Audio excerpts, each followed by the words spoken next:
Hey, everybody. Welcome to Movie Geeks United. This is Jamie. This is a little bit of a different episode for us. Every year we do our annual Oscar prediction show. But then in addition to that, in past years, have always gone on my good friend Jason O'Brien's show, Oscar, for his Oscar prediction roundtable. And this year we're merging the two. Jason is kind of migrating his show, Oscar, for the purposes of tonight's episode for the Oscar predictions, and we're going to see how it goes. So, without further ado, here's my good buddy, Jason O'Brien. Thank you, sir. I don't know about the word migrating, though. That disturbs me for some reason, but it's okay. But I do want to thank you. This has been like a crazy year, and, so giving us a little home for this prediction special, because I haven't even been able to do my own show, and BlogTalkRadio raising their prices quite a bit. We won't even talk about that, but yeah, it just wouldn't seem like an Oscar season without doing this show. So I appreciate, you giving us a home for it. You're very welcome. But yes, we have a panel of 4 this year. We usually try to do 5, but we've been going on a pretty good tradition of someone having to pull out at the last minute from the show. That's my tradition. Yes, it is. So we're missing Chelsea this year. She couldn't make it this year. But we do have our panel of 4. And I'm trying to think how many years we've done this now. And it's been a few years now. It's been like 6 or 7 at least with where I've been in there. So yeah, I think so. And the voice you hear, that's Mark Johnson, of course. Welcome, Mark. Hey, thanks. How you doing, man? For having me again. Absolutely, man. It wouldn't be the same without you. And I'll be waiting on many of those stats tonight too. So I hope you're prepared. I've got 1 or 2. Okay. And then of course, Garney Johnson. How you doing, Garney? I'm doing great. This is my 13th year. 13th year prediction special we've done this? Yeah, 2007 was the first time. Good God. Man, I've known you a long time, dude. Yeah, but we've never met. We've never met. That's true. We gotta do that one of these times. Because I've only met Jamie of our group here. I've only met Jamie, and that was a landmark meeting right there. And Jamie's deeply moved. Who's got a train? Who lives near a train track? Of course, it's Garney. I live by a hospital. That's actually an ambulance. Yeah, if there's any extra noise, you always know it's going to come from Garney. It's good. It's ambiance. It is. It's nice ambiance. Okay, well, while we're talking ambiance and all this stuff, we do have a prediction special to get to. So, as we always do, Garney, and then a couple years it was Jamie, but Garney has traditionally opened the show with an opening medley, kind of a throwback to the Billy Crystal days of hosting the Oscars, putting together the Best Picture nominees into one kind of medley song. So we got to, of course, get our show started with that. So take it away, Garney, with this year's opening medley. It's a wonderful night for Oscar. Who will win? The 9 films nominated for the 92nd Annual Academy Award for Best Picture are: The Irishman's a movie that gave De Niro bright blue eyes. Al Pacino's Jimmy Hoffa with Joe Pesci on the side. There's also Anna Paquin, though she hasn't much to say. And when The Irishman is over, you'll feel like you're old and gray. Little Women was a novel, and later was a stage play, then became a silent movie, then another silent movie. Then there was a film with sound directed by Cukor. In 15 years there'd be one more, but in color. Eventually one made for TV. 7 films, 7 miniseries, 4 of them just from BBC. There's 1 opera and musicals, 3. There's not 1 animated version that's in the can, 'cause there's actually 2 just from Japan. But let's talk about Little Women, from Greta Gerwig, with Saoirse Ronan, Florence Pugh, Emma Watson, Eliza Scanlon, Meryl Streep, and Laura Dern too. These are just some of the women in the latest Little Women. Marriage Story, Marriage Story. Here's my letter about Marriage Story. What I love about Marriage Story. It made me feel less awkward about my own divorce, says both of them. Seeing Adam Driver's character achieve everything I've always wanted and still be completely miserable helps give me the ability to accept where I am in my own life. Their annoying son made me feel even more fortunate to have my own wonderful daughter.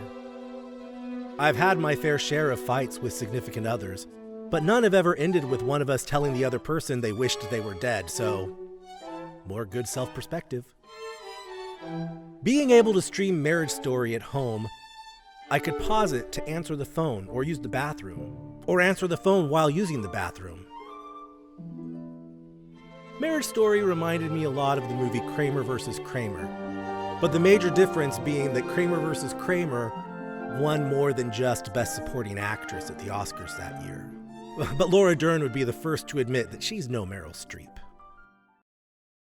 There's a man dressed as a clown on the street, in a plaid suit with big shoes on his feet. He's a clown with big ambition for a spotlight on the stage, suffering a mental condition that will culminate in rage. Killer, killer, killer, killer, killer comedian. He'll have a go at De Niro. Joker's just a mashup of Martin Scorsese movies, but it made some dough, so a sequel's in tow.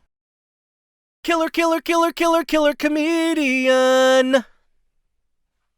Jojo was a boy, refused to kill a rabbit when he was a Nazi youth. Imaginary Adolf Hitler was his best friend till he found a hidden Jew. Jojo Rabbit, more quirky than Wes Anderson. Who knew? Beatles and Bowie sound so cool in German. Good luck, Jojo. Here in Le Mans, there is a long motor race that lasts for 24 hours with curves all over the place for cars. There is a Ford that challenges Ferrari, and that's the basic premise of this real-life movie about cars. It's got a cast with some pretty big names, but Christian Bale and Matt Damon are both upstaged by cars. Doot doot doot doot doot doot doot doot doot. Seemed like work was meant for other men, while we lived underground, breathing the fumigation. I want to provide for my wife and children, and live somewhere that we don't have to watch a drunk guy pee, and find a strong Wi-Fi signal again. In the plot of Parasite, there's so many things going on. The plot of Parasite, it's a family's long con to trick their way into employment in Parasite. Leo's worrying about being a has-been. His best friend is also his stunt double.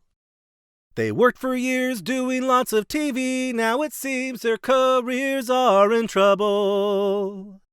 Once upon a time in Hollywood, when Polanski lived next door, it's Tarantino's Hollywood, and who could ever ask for more? Playboy Mansion, Spawn Ranch, and the Hollywood Strip from 1969, all retro. Oh, oh, oh, oh. Sharon Tate gets to live when Quentin flips the script It's History by Tarantino. So many great films from 2019, it's obscene. Best Picture can't be a three-way tie. Might be New Zealand, Netflix, or South Korea, or Greta. Who knows where the votes will lie? Or it might be Hollywood. Maybe it's Quentin's big day. If it's not from Hollywood, then it's probably from UK. Just one shot, tracking through the trenches. It looks like only one shot, following the soldiers through the fields until a blackout soon reveals there's more than one shot. Now covered in darkness, while he takes his one shot to get the colonel to retreat. Just one shot, it's all that he's got.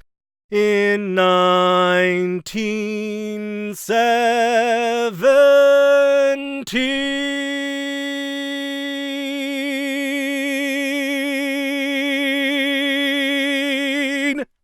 Very nice. Very good. Good Manilow. You got to get some Manilow in there for Jamie. That just makes him so happy. Oh, yeah. Oh, yeah. So, yes. Well done. You know, he wrote that song in a dream. He did. Yeah, he dreamed it. Dreamt it. Wow. Dreamt. I don't know. Dreamed, whatever. He was sleeping when he came out with it. Basically. Okay. So forgive him if it goes astray. Yes.